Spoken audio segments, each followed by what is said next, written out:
A lot of things we think are permanent end up being far from it. This is true in our social lives, in our work lives, and in our personal lives. However, we can often make the mistake of thinking that things in nature are a bit more non-changing. Recently, scientists have been making a bit of a fuss about permafrost, but let's be honest, they can make things a little bit more complicated than it has to be sometimes. So, I'm Josh, and I'm here to help you understand the findings of a recent paper on the effects of the possible melting of this permafrost. I'm here to ask the question, permafrost, what's all the fuss about? Well, first things first, what exactly is permafrost? It's all well and good me explaining the results when you don't know what any of it is actually talking about. Well, up in the far, far north of the Arctic tundras. These biomes are mainly grassland-like open spaces. However, if we take a chunk of this soil and slice it in half, we can see that it's made of two major layers. The active layer on top and permafrost beneath it. The active layer is, funnily enough, active. Grass, moss, flowers, all sorts of plant life grow on it and allow herbivores to live in this desolate, cold wasteland. The permafrost beneath this is a mix of soil, rock, sediment, and, most importantly, big chunks of ice. Being so far north, this icy layer of ground rarely changes, and so it was given the name perma for permanent and frost for ice. Permanent ice, permafrost. They're really clever, aren't they, at naming things, scientists? But why the sudden attention on what is essentially just frozen dirt? Well, it's all down to everyone's favourite global warming superstars, the greenhouse gases. If you didn't know, greenhouse gases are chemicals that provide an insulating layer on our atmosphere. This layer lets heat in, but not out, thus warming the planet. However, too much of this global warming can cause pretty bad things to happen. These can include sea levels rising, crops failing, famine, desert formation, any number of grisly, depressing side effects.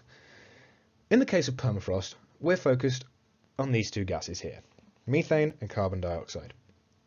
Both of these gases are trapped, frozen in the permafrost in very large quantities.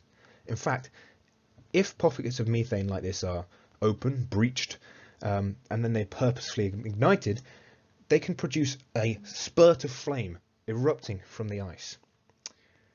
Now, if the permafrost melts, these gases will be released, causing an enormous increase in global warming. This will then cause more permafrost to melt, and then more greenhouse gases will be released, and then this will increase global warming and cause more permafrost to melt. You see what I'm getting at here? It's a vicious cycle. However, this isn't the only issue with the melting permafrost. The ice in the ground often helps to hold the ground and land together. If it melts, it becomes drastically unstable. It can cause ponds and swampy areas to form, massive areas of once flat grassland to collapse into sinkholes. They can even make it dangerous for local hunters to go out and check their traps. In short, it's pretty bad. It is pretty bad. However, it doesn't even affect just us. The natural wildlife suffers from it too, be it musk oxen, Arctic hares, snowy owls, polar bears, and lemmings. The cute lemmings. Sorry. Yes. Despite all of this knowledge already available, the paper also notes that there are some major gaps in the research that needs addressing before more concrete conclusions can be acted upon. One such gap is where the biggest concentration of gases are. We don't know. We have little to no idea about where the largest pockets are, and so have no way of monitoring the progress we might be making. Second, the erosion of the land is also very, very difficult to predict, and almost impossible to view via satellite until it's too late and has already occurred. The current knowledge based on ground ice is very thin. Funny that. So we have little information on where the erosion might take place. Finally, we have not really much idea on how plant life will be impacted by CO2 release. Plants use photosynthesis to produce energy and then grow, and a major component in this is carbon dioxide, one of the gases that's going to be released. Scientists are going to have to model how plants will respond to the increase of this gas. Maybe they'll grow to bigger than ever before. Maybe they just can't handle the increased amount of gas. Finally, scientists are actually able to give some suggestions on how the world's governments can act to plug these gaps in our knowledge.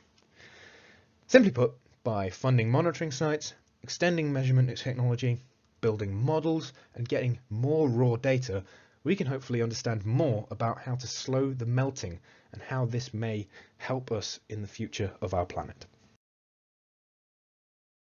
If you want more information on this topic, the link to the paper is on screen now. And if you want to help yourself to, decrease the amount of greenhouse gas in our atmosphere, simply search "How can I live greener" into Google, Bing, Yahoo, or any number of other, available search engines. Thanks again for watching. I've been Josh. I'll see you around.